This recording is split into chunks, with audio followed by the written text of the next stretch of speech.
A lot of people ask me about the rotator cuff and the rotator cuff muscles. What are they and where do they go? What do they do? Well, let's take a look at them. This is the back of the human body shown through the miracle of visible body. And here's the shoulder. And this is one of the rotator cuff muscles. Here's another one, and those are the only ones we can see in this picture. So I'm going to start to hide some of the muscles that lie on top of them, and I'm going to name them all for you. There's a common mnemonic that you learn in medical school called SITS, and they stand for supraspinatus, and that's this muscle up here. It's a muscle that is above the spine of the scapula. It starts out along this entire fossa, and then it reaches out and attaches onto the humerus. I'm going to hide the posterior deltoid, and I'm going to show you infraspinatus. That's the second of the rotator cuff muscles. SI for infraspinatus. Infraspinatus starts out along the entire fossa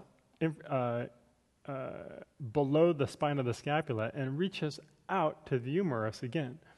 All of these muscles together sort of reach out and form a tendinous cuff, and that cuff where they attach onto the humerus is called the rotator cuff. So infraspinatus is the second of the four rotator cuff muscles. SIT, T stands for teres minor, and that's the third of the rotator cuff muscles. It also reaches out and attaches, and you can see that these three muscles, it's hard to see with the supraspinatus, but they all reach out and they form an attachment here that makes them function as a group collectively together, and they tend to work together. The only problem is sometimes if a force is applied to the body that is so great, one of these muscles could be torn and it would no longer attach onto the head of the humerus. Another thing that can happen is the cuff can partially tear, and so that's what happens when people have a rotator cuff partial tear or a total tear.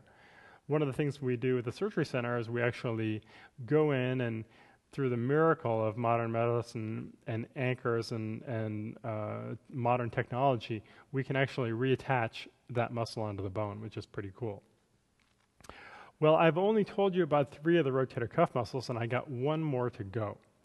That final muscle is the one that a lot of people don't really know about. It's called the subscapularis. All of these muscles in the back, supraspinatus, infraspinatus, teres minor, are all involved in what's called external rotation of the shoulder. The subscapularis lies on the underside of the scapula.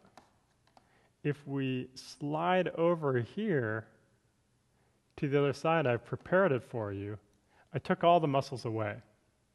Here's the scapula, and the scapula actually is the bone that is the socket in the ball and socket joint of the shoulder. Pretty cool. Well, if I come around, you can see, wow, there's a giant long muscle that's on the underside of this bone called the scapula. This giant long muscle that comes and reaches actually to the front of the shoulder is called the subscapularis. It's the 4th of the rotator cuff muscles. All of these are very small muscles. You can see here I left supraspinatus on this side just so you can see that supraspinatus comes out here and has this small thin attachment. And I would think of the rotator cuff muscles as like the maestro that conducts the symphony of the arm.